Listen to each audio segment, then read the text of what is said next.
कहानी की शुरुआत में हमें एक फैमिली को दिखाया जाता है जो हंसी खुशी अपनी जिंदगी गुजार रहे होते हैं, लेकिन उन्हें पता नहीं था कि कुछ ही मिनट बाद उनके साथ कुछ ऐसा होने वाला है जिसके बारे में सोचने से भी डर लगता है। जब पति पत्नी अपने बातचीत में मसरूफ थे, तभी अचानक उन्हें बाहर से लोगों की चीखने चिल्लाने की आवाजें सुनाई देने लगती हैं। जब वो दोनों घर से बाहर निकले तो उन्होंने देखा कि बाहर लोगों के बीच हलचल मची हुई है। लोग अपने अपने घरों को छोड़कर भाग रहे थे, जैसे कुछ बड़ा होने जा रहा हो। जेसन और बेथ ने देखा कि हमारे पड़ोसी भी घबराए हुए जल्दी जल्दी अपना घर खाली कर रहे हैं। जेसन ने पड़ोसी से पूछा कि आखिर वजह क्या है, तुम लोग क्यों घर छोड़कर जा रहे हो?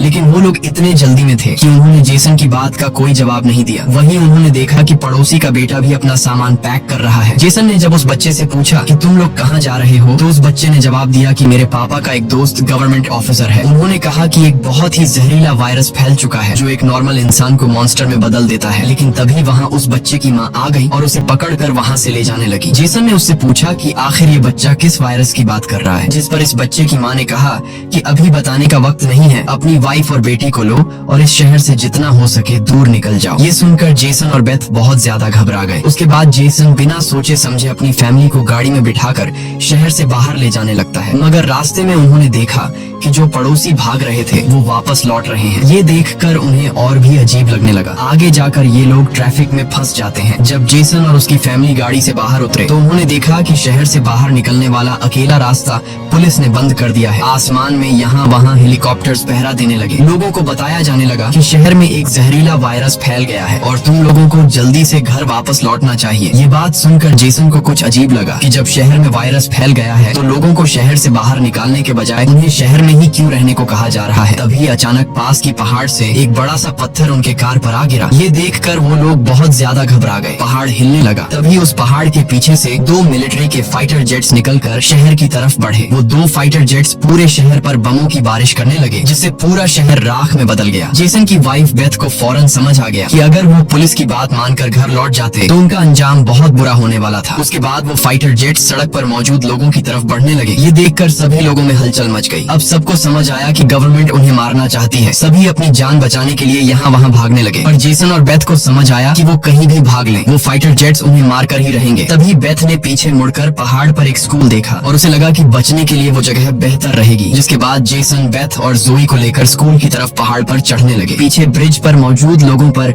फाइटर जेट्स बम गिराने लगे। ये तीनों तेजी से दौड़ते हुए स्कूल तक पहुंच जाते हैं और खुशकिस्मती से वहाँ उन्हें एक टनल मिल जाता है और बम धमाके से कुछ ही सेकंड पहले वो जल्दी से उस टनल में घुस जाते हैं। जैसे ही बंकर का दरवाजा बंद हुआ, ऊपर एक जोरदार धमाका हुआ, लेकिन खुशकिस्मती से ये लोग बंकर के नीचे थे और इनकी जान बच गई। मगर इनके लिए हैरानी की बात ये थी कि आखिर ये कौन सा वायरस था कि गवर्नमेंट को शहर के सभी लोगों को मारना पड़ा। वो लोग कुछ भी नहीं समझ पा रहे थे। बस उन्हें ये पता चल चुका था कि अगर जिंदा रहना है तो चुपचाप बंकर में जिंदगी गुजारो। लेकिन इनके लिए परेशानी की बात ये थी कि आखिर ये लोग यहाँ कब तक जिंदगी गुजारेंगे और उन्हें पेट भरने के लिए खाने पीने का क्या करना होगा। अच्छी बात ये थी कि वहाँ ढेर सारा एक्सपायरी खाना रखा हुआ था जो 3 लोगों के लिए काफी लंबे समय तक चल सकता था। जेसन की वाइफ बेथ बहुत ज्यादा परेशान थी। वह अपनी बेटी जोई के बारे में सोचने लगती है कि अगर ये बीमार हो गई तब इसका क्या करेंगे। और बेथ दरवाजा बंद करते समय उसका हाथ भी लग गया था जिसमें काफी गहरी चोट आई थी। वो दोनों इस बात को लेकर भी घबरा रहे थे कि कहीं इस जहरीले वायरस ने उनकी बॉडी पर भी अटैक न कर लिया हो। मगर अभी ये सोचने का वक्त नहीं था। उन्हें अब इस बंकर को सेफ बनाना था ताकि ऊपर बंकर का दरवाजा कोई खोल न सके। जेसन ने लोहे की जंजीर से बंकर का दरवाजा मजबूती से बंद कर दिया और तय किया कि अब उन्हें यहीं पर छिपकर जिंदगी गुजारनी है। लेकिन जमीन के नीचे रहने का जीवन आसान नहीं था। हर दिन वही एक जैसा खाना, पीने के लिए कीचड़ से भरा हुआ पानी और खाली समय में वह ताश खेलते। बाहर की दुनिया से उनका पूरी तरह से कनेक्शन कट चुका था। कई दिनों तक यहाँ रहने के बाद वो लोग बहुत ज्यादा इस बंकर में तंग हो चुके थे। लेकिन वो क्या करते, अगर ऊपर जाते तो उनकी जान नहीं बच पाती। इस जीवन ने जेसन के परिवार को मानो इस दुनिया के अंत का एहसास दिलाया। जोई ने अपने पापा से पूछा, पापा हम यहाँ कब तक रहेंगे? जेसन के पास इस बात का कोई जवाब नहीं था। उसने अपनी बेटी से बस यही कहा, जब बाहर वायरस चला जाएगा तभी हम बाहर जाएंगे। वो अपनी बेटी की आंखों पर उंगलियां रखकर बाहर की दुनिया उससे इमेजिन करवाता है। इस तरह से दिन गुजरते गए और फिर महीने। उन्हें नहीं पता था कि बाहर निकलने के इंतजार में उन्हें यहाँ इस बंकर में 300 से भी ज्यादा दिन गुजर चुके हैं। जोई अपनी माँ की बनाई हुई पेरिस्कोप से बाहर की दुनिया को देखती है। बाहर चारों ओर बस तबाही का मंजर नजर आ रहा था। जैसे ये पूरी दुनिया जलकर राख हो गई हो। वहाँ किसी भी इंसान का नामो निशान तक नहीं था। ये सब देखकर उस छोटे बच्ची को लगने लगा कि शायद हम इस दुनिया के आखिरी बचे हुए लोग हैं। माँ ने उसे दिलासा दिया कि तुम ऐसा मत सोचो, शायद तुम्हारे दोस्त भी हमारी तरह कहीं छुपे हुए हों। अब रात हो चुकी थी और डिनर का समय हो चुका था। उनके पास अब खाना भी कम बचा हुआ था, इसीलिए वो तीनों थोड़ा सा खाना खाकर काम चला रहे थे। लेकिन आज जोए की जिद पर उसे पूरा एक कैन का डिब्बा दिया गया। जोए ने जब टिन का डिब्बा खोला तो उसने देखा कि टिन का डिब्बा अंदर से खाली है। इस डिब्बे के पीछे की तरफ एक छोटा सा छेद था, शायद कोई चीज इसमें से खाना चुरा गई थी। बेथ ने सारी बची हुई डिब्बों की जांच की तो पता लगा कि पूरे 12 डिब्बे खाली थे। ये देखकर वो बहुत ज्यादा परेशान हुए क्योंकि ये तो उनके 2 हफ्तों का राशन था। बेथ ने वेंटिलेशन जाली की तरफ देखा और अंदाजा लगाया कि शायद कोई चूहा अंदर आकर खाना ले गया। बेथ ने कहा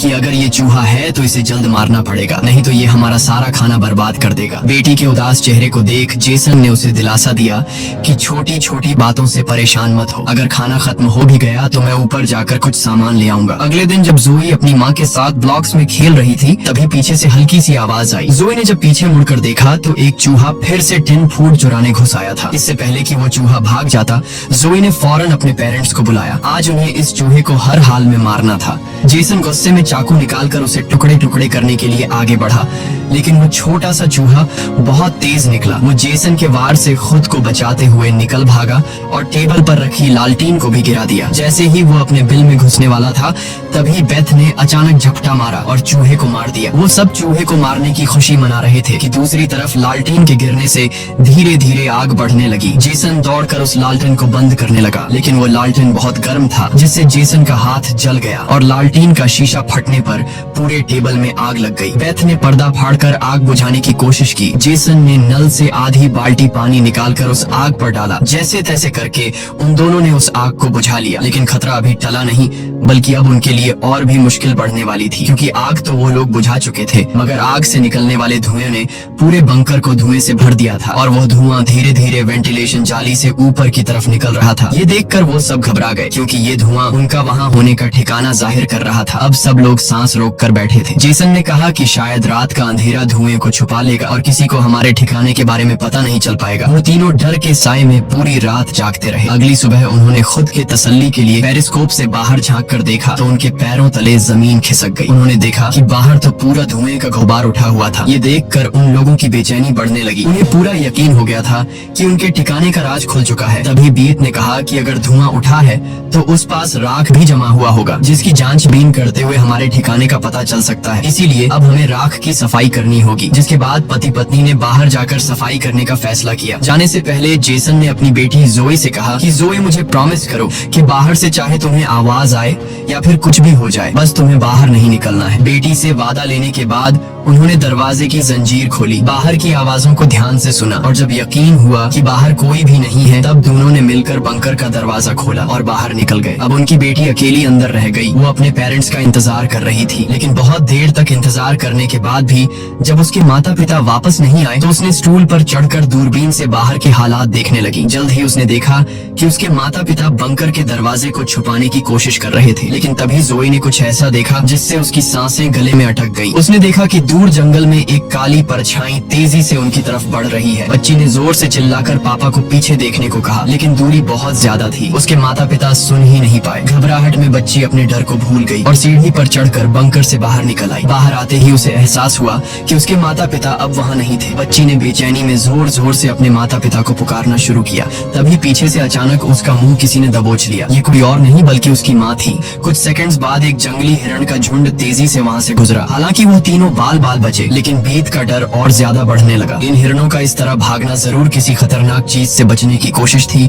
सबको खतरे का अंदाजा हुआ और वो तेजी से वापस बंकर की तरफ भागे और बंकर के अंदर घुस गए। जेसन ने लकड़ी की पट्टियों से बंकर का दरवाजा बंद किया और लोहे की जंजीर से उसे कसकर बांध लिया और सबको बिल्कुल खामोश रहने का कहा। तभी उन्होंने ऊपर से कदमों की धीमी आहट सुनी। ऐसा लग रहा था कि जैसे कोई बंकर के दरवाजे की तरफ आ रहा हो। वो कई मिनटों तक लगातार बंकर के ऊपर इधर उधर घूम रहा था। ये तीनों आहिस्ता कदमों से बंकर के दरवाजे से हटकर आगे की तरफ जाने लगे और शायद अब तक ऊपर जो भी था उसे भनक नहीं लगी थी कि नीचे बंकर में कोई है। डर के मारे जोई रोने लगी। बीत उसे चुप कराती है और कहती है कि अगर आवाज बाहर तक गई तो सब खत्म हो जाएगा। वो तीनों धीरे धीरे बंकर के दरवाजे से काफी आगे बढ़ चुके थे। वो बंकर के दरवाजे से इसलिए आगे बढ़ रहे थे कि अगर कोई ऊपर से बंकर का दरवाजा खोल भी दे तो नीचे उसे हम नजर नहीं आए। आए, लेकिन तभी जोई ने जो गुड़िया हाथ में उठाई थी उसकी रस्सी एक स्क्रू में फंस गई। वो स्क्रू धीरे धीरे ढीला होने लगा। ये देखकर जेसन और बीत की सांसें अटक गई, क्योंकि वह रस्सी गुड़िया में लगी आवाज के स्विच से जुड़ी थी। इससे पहले कि वह कुछ कर पाते, वह स्क्रू एक झटके से निकल गया और उसी पल तेजी से गुड़िया के अंदर से आवाजें आने लगी। जेसन ने फौरन उस गुड़िया को चीर डाला और उसके अंदर स्पीकर को तोड़ दिया, लेकिन अब बहुत देर हो चुकी थी। ऊपर जो चीज उनका पीछा कर रही थी उससे उनकी भनक लग चुकी थी। अचानक ऊपर से जोर की टक्कर की आवाज आई और फिर भारी कदमों की गूंज सीधा बंकर के दरवाजे के ऊपर रुक गई। उसने आखिरकार उनका ठिकाना ढूंढ ही लिया और उसे खोलने की कोशिश करने लगा। वह बंकर के ढक्कन को जोर से धकेल रहा था और जंजीरों से बंद होने के बावजूद खतरा साफ महसूस हो रहा था। और ऊपर के राक्षस को पता चल चुका था कि जरूर नीचे कोई मौजूद है। हालांकि वह दरवाजा मजबूत जंजीरों से बंद था, लेकिन उस चीज की भयानक ताकत के सामने वह जंजीरें एक एक करके टूटने लगी। यह देखकर जेसन को पता चल चुका था कि दरवाजा अब ज्यादा देर टिक नहीं पाएगा, इसलिए वो तेजी से अंदर भागा और वाटर पंप का पाइप उखाड़ने लगा। यहाँ बेथ ने भी हिम्मत दिखाई और सीढ़ी पर चढ़कर अपने शरीर का वजन इस्तेमाल करते हुए चैन को खींचकर दरवाजा बंद रखने की कोशिश करने लगी, लेकिन फिर भी लोहे का ढक्कन धीरे धीरे खुलने लगा। तभी उसी वक्त दरवाजे के ऊपर एक काला साया नजर आया, जिसकी आंखें एक बल्ब जैसी चमक रही थीं, जैसे उन तीनों की मौत ऊपर से उनको देख रही हो। जेसन ने बिना सोचे पाइप से उस पर हमला कर दिया, जिससे वो पीछे गिर पड़ा। जेसन ने जल्दी से वो पाइप दरवाजे में फंसाकर दरवाजे को बंद कर दिया और वो चीज वहाँ से भाग जाती है, लेकिन जेसन का शरीर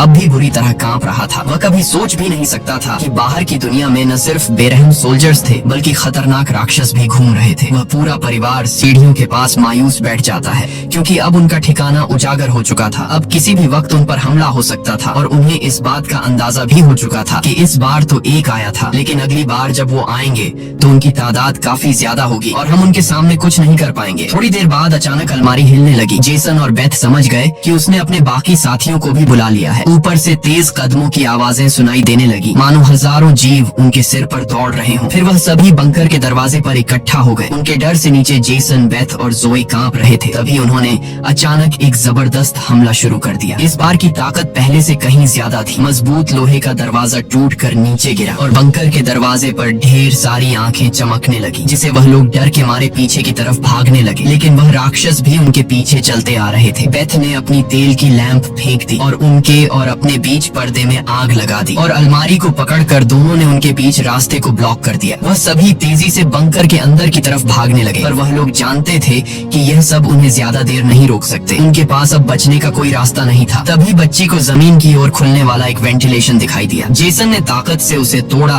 और पूरी जान लगाकर अपनी पत्नी और बेटी को बाहर की ओर धकेल दिया, लेकिन जब खुद बाहर निकलने की कोशिश की तो तंग जगह के कारण वह अटक गया। दूसरी तरफ राक्षस उसकी ओर बढ़ रहे थे। अब जैसे तैसे करके जेसन को यहाँ से निकलना था। उसे कोई दूसरा रास्ता नजर नहीं आया, इसलिए उसने अपने कंधे की हड्डी तोड़ डाली, जिससे वह दर्द से चीखने लगा, पर जल्दी से वह खुद को संभालकर वेंटिलेशन में घुस गया। बेथ बिना समय गवाए पूरी ताकत से जेसन को बाहर खींचने लगी। जेसन जैसे ही बाहर निकलने ही वाला था, तभी एक विशाल जीव ने आकर जेसन के पैर को पकड़ लिया। जेसन समझ गया कि अब उसका बच पाना नामुमकिन है। अब भाग निकलने की कोई उम्मीद नहीं थी। जेसन ने अपनी पत्नी से आंखें मिलाते हुए कहा कि जो भी हो जाए जोई को कुछ नहीं होने देना, और अगले ही पल वह राक्षस उसे बंकर में खींच लेता है। लेकिन जेसन बंकर में राक्षस से डरने के बजाय उनसे कहता है कि आओ देखता हूँ तुम में कितना दम है। बेथ और जोई ने जब नीचे देखा तो बंकर में से तेज चीखने की आवाजें आ रही थीं। बेथ समझ गई कि उसका पति उन्हें भागने का समय देने के लिए लड़ रहा है। वह दर्द में भी अपनी बेटी को लेकर वहाँ से निकल पड़ी और राक्षस से बचते हुए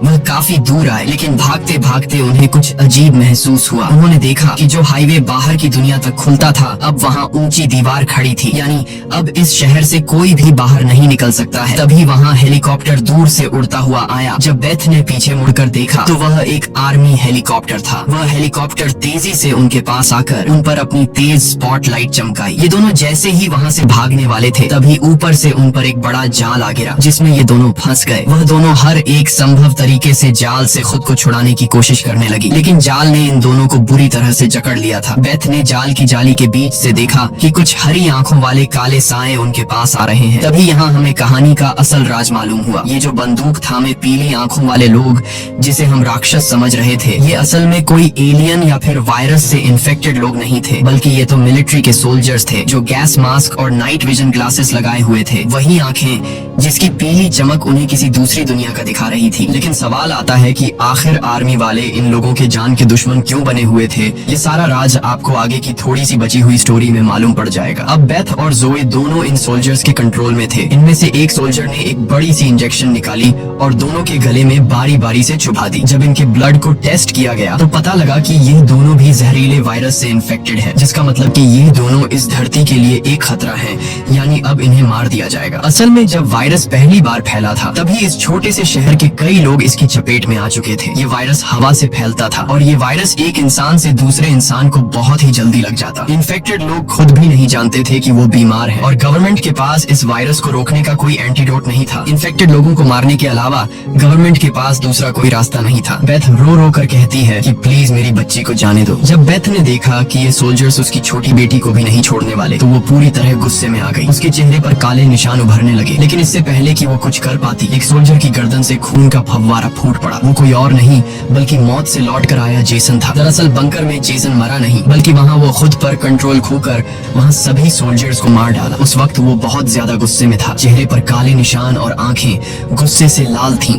और उसके जिस्म की ताकत कई गुना बढ़ चुकी थी और साफ दिख रहा था कि वो अब पहले वाला जेसन नहीं बल्कि वह एक अलग रूप में दिखाई दे रहा था। वो सोल्जर्स पर झपट झपट कर उन्हें मारने लगा, लेकिन वो गर्म हथियारों की गोलियों को नहीं रोक पाया और जमीन पर गिर गया। जब वो सोल्जर बेथ और जोए की तरफ बढ़े तो वह दोनों जाल तोड़कर भाग चुकी थी। सोल्जर्स उन्हें यहाँ वहाँ ढूंढने लगे, लेकिन उन्हें ये अंदाजा नहीं था कि बेथ भी एक राक्षसी रूप में बदल चुकी थी। उसने जोए को एक कार के अंदर छुपा दिया और खुद उन सोल्जर्स से लड़ने लगी। उसने कई सोल्जर्स को मार गिराया और फिर खुद भी गोली लगने से कार की छत पर गिर पड़ी। अंधेरे में छुपी उसकी बेटी ने ये सब देख लिया। अपने माता पिता की हालत देखकर वो भी गुस्से में आकर अपना आपा खो बैठी। एक छलांग में उसने एक सोल्जर को गिराकर उसका मास्क तोड़ दिया और उसे मारने ही वाली थी कि बेथ ने समय रहते उसे रोक दिया। वो नहीं चाहती थी कि उसकी बेटी भी एक दरिंदा बन जाए। बेथ ने उसे शांत किया। धीरे धीरे लड़की की नसों की हरियाली गायब हो गई और वो फिर से इंसान में बदल गई। लेकिन सोल्जर की किस्मत इतनी अच्छी नहीं थी। उसका सेफ्टी मास्क टूट चुका था और वो धीरे धीरे वायरस से इन्फेक्टेड हो गया। दूसरी तरफ जेसन की हालत बहुत गंभीर थी। उसने बेटी के चेहरे को देखकर अपने हाथ की 2 उंगलियां उसकी आंखों से फेरी और जेसन ने हमेशा के लिए आंखें बंद कर ली। उसी वक्त एक और हेलीकॉप्टर आ गया। बेथ अपनी बेटी को लेकर भागी। कबाड़ के ढेर से गुजरते हुए वो एक सुरंग में घुस गए। तभी वहाँ एक रोशनी उनकी आंखों पर पड़ी। देखने पर पता चला कि सामने वही पड़ोस का छोटा लड़का था जिसे हमने कहानी की शुरुआत में देखा था। फिर ये दोनों उसके पीछे चल पड़े। वो लड़का उन्हें एक गुफा जैसी टनल में ले पहुंचा जहाँ उस लड़के के माता पिता और भी कई सारे लोग छुपे हुए थे। असल में वहाँ उनके जैसे ही वायरस से इन्फेक्टेड लोग थे। जिंदा रहने के लिए वो सभी अंधेरे में चूहे जैसी जिंदगी गुजारने पर मजबूर थे। ये वायरस खतरनाक जरूर था लेकिन जानलेवा नहीं। ये वायरस इन्फेक्टेड इंसान के जिस्म पर तब ज्यादा जोर करता जब वो डर जाता या फिर गुस्से पर काबू नहीं रख पाता। लेकिन असल में उन लोगों ने खुद पर काबू पाना सीख लिया था। वो लोग शहर के सोल्जर्स को राक्षस समझते थे लेकिन असल में वो खुद राक्षस थे। इसी के साथ ये कहानी खत्म हो जाती है। अगर वीडियो आपको अच्छी लगी हो तो हमारे चैनल को सब्सक्राइब और वीडियो को लाइक जरूर कीजिएगा।